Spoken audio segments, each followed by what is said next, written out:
দেশে মানুষের এক ধরনের অস্থির এক ধরনের অবস্থা, এক ধরনের সামাজিক নৈরাজ্যের বিস্তার ঘটছে। সামাজিক নৈরাজ্য আমরা দেখছি ছড়িয়ে পড়ছে। মব সন্ত্রাসের নামে যখন তখন হামলা হচ্ছে, যখন তখন যে কোনো মানুষের সহায় সম্পত্তি বাড়ি ঘরে আমরা দেখছি হামলা হচ্ছে, ভাঙচুর হচ্ছে, লুটপাট হচ্ছে। অথচ অভ্যুত্থানের পরে এটা তো হবার কথা না। সরকার একদিকে দুর্বল আর একদিকে অকার্যকরী।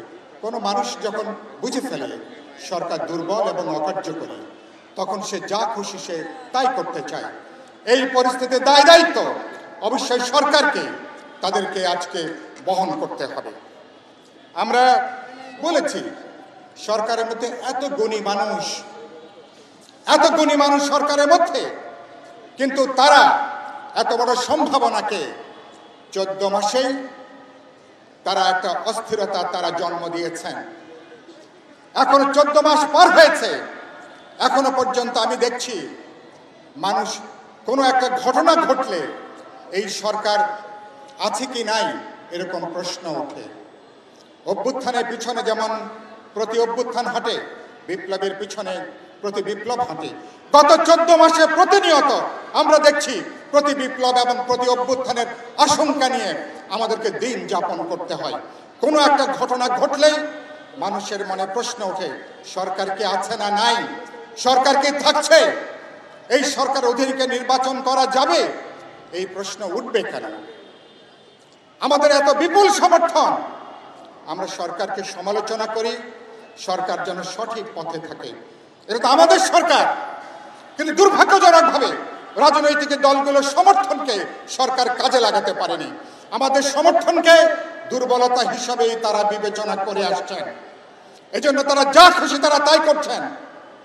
তিনটা দল দেখলাম, তারা বলছেন সরকারের মধ্যে নাকি দলীয় পক্ষপাতদুষ্ট লোক আছে। বিএনপি বলছেন, জামাতও বলছেন, এনসিপিও বলছেন। আমি বলতে চাই তাদের সবার কথার মধ্যে কিছু সত্যতা আছে। তার মানে কি সরকার নিরপেক্ষভাবে তার দায়িত্ব তারা পালন করতে পারছেন না। 3 দল যারা সরকারের সঙ্গে সাক্ষাৎ করেছেন তাদের বক্তব্যের মধ্য দিয়ে এই সত্যটা বেরিয়ে আসছে। সরকার চরিত্রের দিক থেকে একটা নিরপেক্ষ অন্তর্বর্তী সরকার, তাদের কোনো দলীয় পক্ষপাত থাকার কথা না, কোনো পক্ষপাত দুষ্টতা তাদের থাকার কথা না। অথচ আমরা দেখছি যে আজকে তাদের পক্ষপাত নিয়ে অভিযোগ উঠছে, সমালোচনা উঠছে। সেজন্য আমরা সরকারকে বলতে চাই, আমরা যেহেতু এই সরকারের অধীনে আমরা নির্বাচনে যেতে চাই, সেজন্য সরকার বলতে চাই যে সমস্ত কারণের জন্যে আপনার সরকার বিতর্কিত হচ্ছেন, বিতর্কিত পদক্ষেপ পরিহার করুন। আমার চট্টগ্রাম বন্দর, আমার নৌবন্দরগুলো, বিভিন্ন বন্দর আপনারা উন্নত ব্যবস্থাপনার নাম করে বিদেশি কোম্পানির কাছে তুলে দেবেন। এই দায়িত্ব আপনাদেরকে কে দিয়েছে? রাজনৈতিক দলগুলোকে আপনাদেরকে দায়িত্ব দিয়েছে? আমরা কি আপনাদেরকে দায়িত্ব দিয়েছি? জনগণ কি আপনাদেরকে দায়িত্ব দিয়েছে?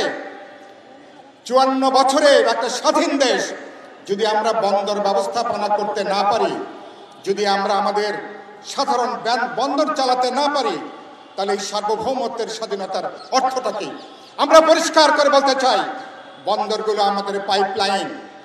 আমরা ব্যবস্থাপনার নাম করে কোনো বিদেশি বেনিয়া কোম্পানির কাছে কোনোভাবে আমাদের বন্দরকে কোনোভাবে আমরা তুলে দিতে পারি না। আপনারা সবাইকে রাজি আছেন এ ব্যাপারে? সরকারকে বলতে চাই, এই খেলা আপনারা বন্ধ করেন। এগুলো আপনাদের এজেন্ডা না, এগুলো আপনাদের কর্তব্য না। আপনারা অনেকগুলো এজেন্ডা হাজির করেছেন যেগুলো অন্তর্বর্তী সরকারের দায়িত্ব না। আমরা বলেছি সরকারের প্রধান 3টা কাজ। মুক্তিযুদ্ধের পরে সবচেয়ে বড় হত্যাকাণ্ড, তার বিচার চলছে।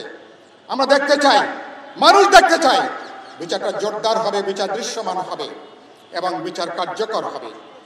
একই সাথে আমরা দেখতে চাই, আমরা সংস্কারের ব্যাপারে যে আলোচনা করছি, আমরা 5ই জানুয়ারির পরে ঘুম থেকে জেগে উঠে আমরা সংস্কার এজেন্ডা হাজির করি নাই।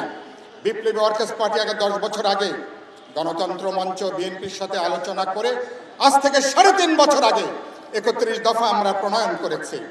কেন করেছি? যে আমরা ভবিষ্যতে কোনো দল এবং কোনো ব্যক্তি ক্ষমতাকে ব্যবহার করে কেউ যেন জমিদারি তৈরি করতে না পারে, ক্ষমতাকে ব্যবহার করে কেউ যেন পত্তনি নেবার মতন করে ক্ষমতাকে কেউ যেন ব্যবহার করতে না পারে, কেউ যেন এটাকে ব্যক্তিগত পারিবারিক সম্পত্তি কেউ যেন ক্ষমতাকে বিবেচনা করতে না পারে।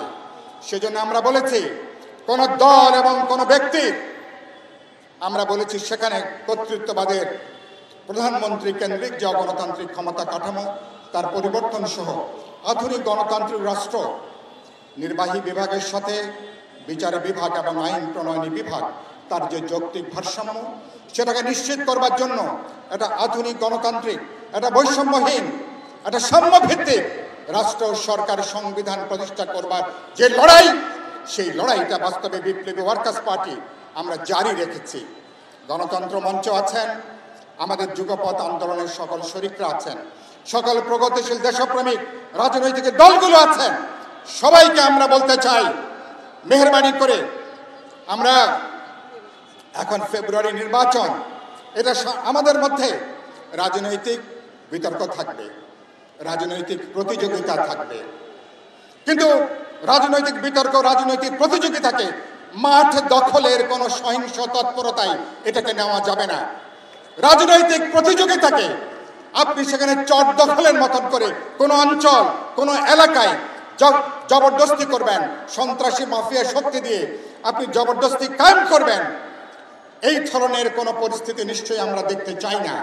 সেজন্য বলতে চাই রাজনৈতিক দলগুলোকে আমরা বিতর্ক করব, আলোচনা করব, তর্ক বিতর্ক করব, কিন্তু আমরা কখনোই আমরা পুরনো ফ্যাসিবাদী জমানার মতন রাজনৈতিক বিতর্ককে রাজপথ দখলে সহিংস তৎপরতায় এটাকে আমরা পর্যবেসিত করব না।